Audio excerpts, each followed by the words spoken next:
कार्तिक मास में घर पर ही आसानी से यहाँ बताए गए 9 काम हर रोज किए जा सकते हैं, जो देंगे विशेष पुण्यों की प्राप्ति। 12 हिंदू मासों में श्रेष्ठतम कार्तिक मास 2025 में 7 अक्टूबर से 5 नवंबर तक रहेगा, जिसमें किए गए स्नान, दान, जप, तप और भक्ति देते हैं अनंत गुना फल। वे विशेष पुण्यदायी 9 काम कौन से हैं, आइए जान लेते हैं। पहला, इस मास में ब्राह्म मुहूर्त में उठकर किया स्नान तो गजब का पुण्य लाभ देता ही है, पर सिर्फ सूर्योदय से पहले स्नान करने से भी पापों का नाश, आरोग्यता और प्रभु प्रीति प्राप्त होती है।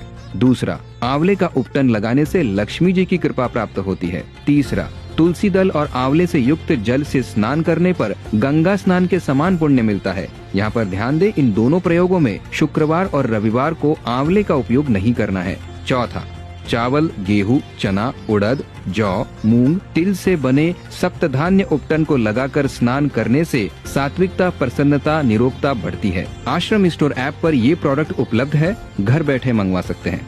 पांचवा, रोज सुबह तुलसी को अर्घ्य देना लगभग 1.25 मासा स्वर्ण दान के बराबर पुण्य देता है। घर में तुलसी का पौधा लगाना अथवा तुलसी वन की सेवा करना अत्यंत शुभ माना जाता है।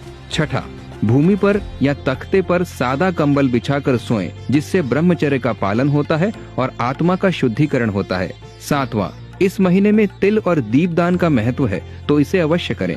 आठवां, कार्तिक मास में आंवले के वृक्ष की छाया में भोजन करने से 1 वर्ष तक के अन्न संसर्ग जनित दोष यानी जूठा या अशुद्ध भोजन करने से लगने वाले दोष नष्ट हो जाते हैं। 9वां, कार्तिक मास में सब प्रकार से प्रयत्न करके गुरु की सेवा करें। गुरुद्वार पर जाकर करें या आजकल के डिजिटल जमाने में आश्रम से दी गई ऑनलाइन सेवा घर बैठे भी कर सकते हैं। तो गुरु सेवा करने से मोक्ष की प्राप्ति होती है।